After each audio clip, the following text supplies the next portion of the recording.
So we're going to make the orange little pipling from Waybuloo. I don't know the names of them all, I'm afraid. So this one looks a little bit monkey-like. So I'm starting with some fondant that I've coloured in the orange colour to match him. You can use flour paste or sugar paste as well.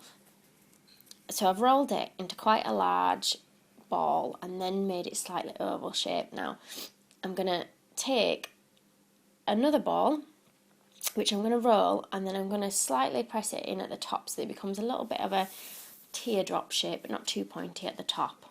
So I'm going to take some blue that I've dyed, the modelling and flour paste. I'm going to roll it out nice and thin. Now I've only taken a small amount and I'm going to cut a straight line across the top. Now I'm putting a little bit of water on the bottom of the body and I'm just wrapping that blue fondant around there, pressing it on. Now I'm going to tear the extra off the back and I'm just going to press that down and try and get rid of the seam that I've just created there so that you can't see it. I'm just cutting off that extra bit with the scissors and I'm just going to push that down with my fingers, rubbing out the seam again. So that's his basic body that you've got there. Next, you're going to take some more of like your orange colour and you're going to roll it out thin, and this is going to make his two arms. So hold it against the body for height, or for the length of them, and just make sure that they're both the same in length and width. Now we're going to add him a little thumb, so just with the knife, just put a little slit in the end of each arm, and then just prise the thumb open a little bit to create a bit of a hand shape, and then position them where you want them to go next to the body. Now I've just curved his hands over ever so slightly at the ends, just so that they're in a different position to just being stuck straight out, and move them around a little bit there where you've got them stuck to the body. Now mine are just going to stick out, but you can put them in different positions. So I'm taking more of the orange colour again. This time creating little feet. So start with a ball and roll into a bit of a teardrop shape so that you've got quite a large bulb at the end of it, and then you're going to bend over that thin bit that you've rolled to create a leg, and then the big bulb end is then creating your foot. So position them against your body where you want them to go, and when you're happy with it, just stick it down with a little bit of water.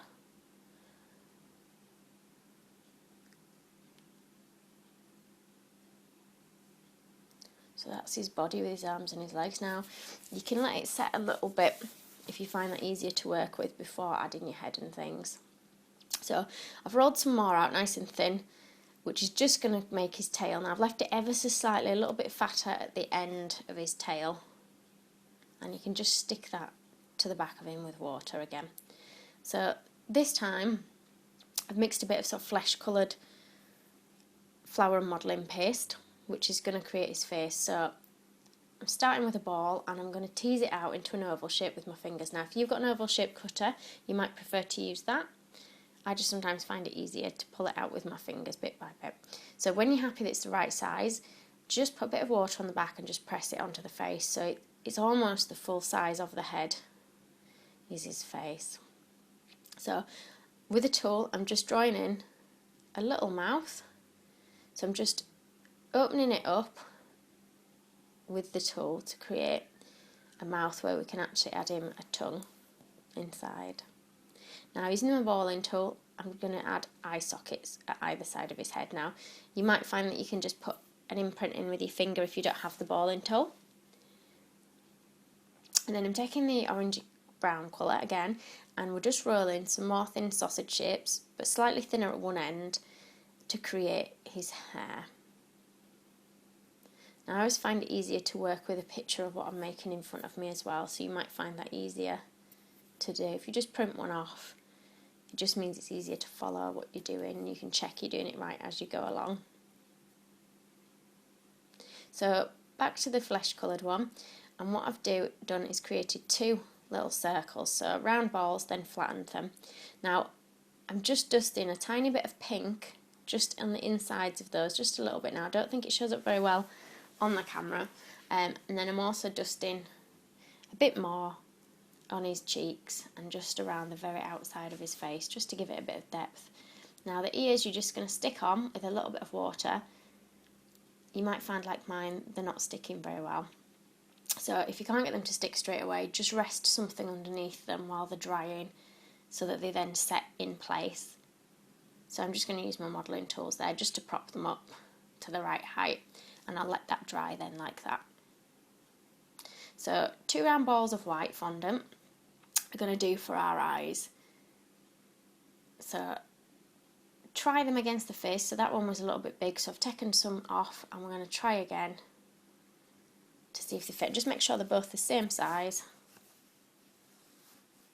and then just check they fit in those eye sockets that you've made. When you're happy with that, put a bit of water in, and then you're just going to push the round circles you've made into the eye sockets like that. So now we've got some blue. Now I'm just rolling 2 small dots. So start with a round ball and then flatten it with your finger to create his eyes. And then you just put in water on his eyes and popping them on like so.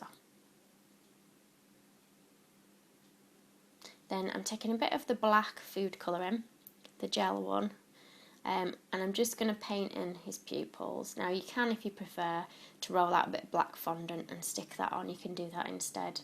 Sometimes I find it easier to just paint on the pupils.